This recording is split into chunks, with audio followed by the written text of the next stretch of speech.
బంగ్లాదేశ్‌లో జరుగుతున్న పరిస్థితులు చాలా మందికి కన్‌ఫ్యూజన్ క్రియేట్ చేస్తున్నాయి. సోషల్ మీడియాలో చూస్తే కొన్ని పోస్టులు బంగ్లాదేశ్ ఫ్రీడమ్ కోసం ఫైట్ చేస్తుందని చెప్తుంది. ఇంకొన్నేమో ఇండియా ఇంటర్ఫియర్ చేస్తుందని అక్యూజ్ చేస్తున్నాయి. కానీ అసలు గ్రౌండ్ రియాలిటీ ఏంటంటే బంగ్లాదేశ్‌లో ఇప్పుడు ఫైట్ డెవలప్‌మెంట్ కోసం కాదు, ఫైట్ పవర్ కోసం జరుగుతుంది. ఒక కంట్రీలో లీడర్‌షిప్ వీక్ గా ఉంటే, ఇన్స్టిట్యూషన్ స్ట్రాంగ్ గా లేకపోతే యాంగర్ ఈజీగా రాడికల్ గ్రూప్స్ చేతుల్లోకి వెళ్ళిపోతుంది.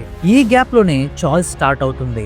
అదే ఇప్పుడు బంగ్లాదేశ్ లో జరుగుతుంది. షేక్ హసీనా 15 ఇయర్స్ వరకు బంగ్లాదేశ్ ని రూల్ చేసిన పిఎం తరువాత ప్రొటెస్ట్ వల్ల తను దేశం నుంచి పారిపోవాల్సి వచ్చింది. ఆమె వెళ్లిపోయిన తర్వాత బంగ్లాదేశ్ లో ఇంట్రీమ్ గవర్నమెంట్ ఫామ్ అయింది. దానికి మొహమ్మద్ యూనస్ లీడర్ గా ఉన్నాడు. ఇంట్రీమ్ గవర్నమెంట్ అంటే టెంపరవరీ అగ్రిమెంట్. ఇలా ఉన్నప్పుడు స్ట్రాంగ్ డిసిషన్స్ తీసుకోవడం చాలా కష్టంగా ఉంటుంది. అండ్ ఆల్సో లా ఎన్ఫోర్స్మెంట్ లో కూడా క్లారిటీ ఉండదు. ఈ సిచ్యువేషన్ లో రాడికల్ గ్రూప్స్ ఫాస్ట్ గా గ్రో అవడానికి చాలా ఛాన్సెస్ ఎక్కువగా ఉంటాయి. ఇన్కోలాబ్ మాంచో అనే ప్లాట్ఫామ్ లాంటి గ్రూప్ ఫస్ట్ ప్రొటెస్ట్ కోసం స్టార్ట్ అయ్యి తరువాత పొలిటికల్ పవర్ కోసం ట్రాన్స్ఫార్మ్ అయింది. యూత్ ని, స్టూడెంట్స్ ని యూజ్ చేసి యాంగర్ ని ఆర్గనైజ్ చేసి వాళ్ళని రోడ్డు మీదకి తెచ్చింది. ఈ చాయిస్ మధ్య షరీఫ్ ఓస్మాన్ హాది అనే వ్యక్తి ఇంపార్టెంట్ రోల్ ని ప్లే చేశాడు. ఆయన ప్రొటెస్ట్ లో యూత్ ని గ్యాదర్ చేయడంలో ఎక్స్పర్ట్, స్లోగన్స్, ర్యాలీస్, ఎమోషన్ ని కరెక్ట్ గా ఛానలైజ్ చేయడం అతను మాస్టర్. కానీ ప్రాబ్లం ఏంటంటే ఆయన పాలిటిక్స్ లో హేట్రెడ్ ఎలిమెంట్ ఎక్కువగా యూజ్ చేశాడు. షేక్ హసీనాని అపోజ్ చేయడం వరకు ఓకే బానే ఉంది, కానీ స్లోగా యాంటీ ఇండియా స్టేట్మెంట్ ని జనరేట్ చేయడం స్టార్ట్ చేశాడు. బంగ్లాదేశ్ ప్రాబ్లమ్స్ కి ఇండియాని బ్లేమ్ చేయడం అనేది ఒక ఈజీ పొలిటికల్ టూల్ అయిపోయింది. ఈ టెన్షన్ మధ్యలో ఒక బ్రూటల్ ఇన్సిడెంట్ జరిగింది. దీపు చంద్రదాస్ అనే ఒక young Hindu garment factory worker ఒక ఒపీనియన్ ని షేర్ చేశాడని చెప్పి అతన్ని రాత్రి 9 గంటలప్పుడు లాక్కొచ్చి ఎలా పడితే అలా కొట్టి తన్ని చెట్టుకి కట్టేసి మరి కాల్చి మరీ చంపేశారు. లా, హ్యూమానిటీ, జస్టిస్ అన్ని అక్కడే ఫెయిల్ అయ్యాయి. అండ్ ఆల్సో చెప్పాలంటే ఈ రోజు మార్నింగ్ నాకు ఒక వీడియో దొరికింది. సేమ్ ఈ దీపు చంద్రదాస్ అనే వ్యక్తిని బర్న్ చేస్తున్న వీడియో అయితే నాకు దొరికింది. దాని కింద కమెంట్స్ చూస్తూ ఉంటే ప్రతి ఒక్కరూ కూడా they are Indian Muslims. Indian Muslims అయ్యుండి కూడా అల్లాహు అక్బర్ అనే నినాదాన్ని పలుకుతారు కొంతమంది. అండ్ ఆల్సో బహుత్ అచ్చా కామ్ కియా అని చెప్పి కొంతమంది కామెంట్స్ పెడతారు. ఇండియాలో ఉంటూ కూడా ఒక హ్యుమానిటీకి అసలుకి ఇండియానే మారు పేరు అనే ఒక పేరు ఉండి కూడా మీరు ఇలాంటి కమెంట్స్ ఎలా పెట్టగలిగారు?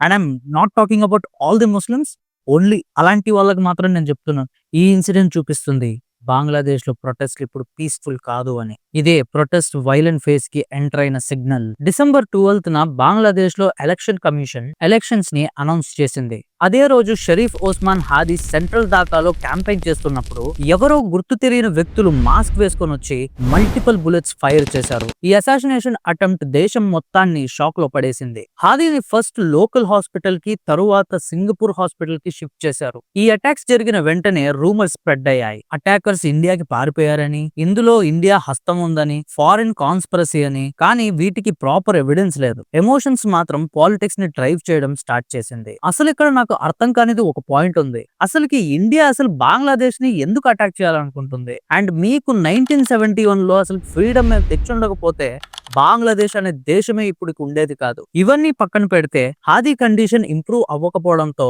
డిసెంబర్ 18న అతను హాస్పిటల్లోనే చనిపోయాడు. ఈ డెత్ న్యూస్ వైల్డ్ ఫైర్ లా స్ప్రెడ్ అయ్యి బంగ్లాదేశ్ మొత్తం వైలెంట్ ప్రొటెస్ట్లతో మునిగిపోయింది. షాప్స్ అన్ని పగలగొట్టేసి, వెహికల్స్ అన్నిటిని కాల్ చేసి, and also news paper office ని కూడా అటాక్ చేశారు.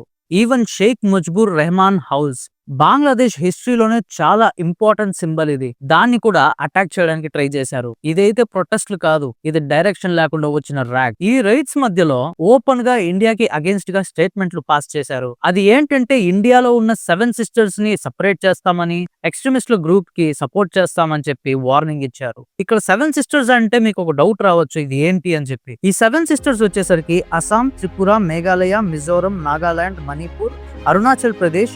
ఈ రీజన్ జియోగ్రఫీ వల్ల చాలా సెన్సిటివ్. సిలిగురి కారిడార్ అంటే చికెన్ స్నేక్ కారిడార్ అని కూడా మనం పిలవచ్చు. ఇండియాకి స్ట్రాటజిక్ లైఫ్ లైన్. దాని మీద థ్రెట్స్ ఇవ్వడం అంటే అది పాలిటిక్స్ కాదు, అది ప్రొవోకేషన్. ఇండియా రెస్పాన్స్ చాలా కామ్ గా ఉంది. ఎమోషనల్ స్టేట్మెంట్స్ అయితే ఇవ్వలేదు, అగ్రెసివ్ యాక్షన్స్ కూడా తీసుకోలేదు.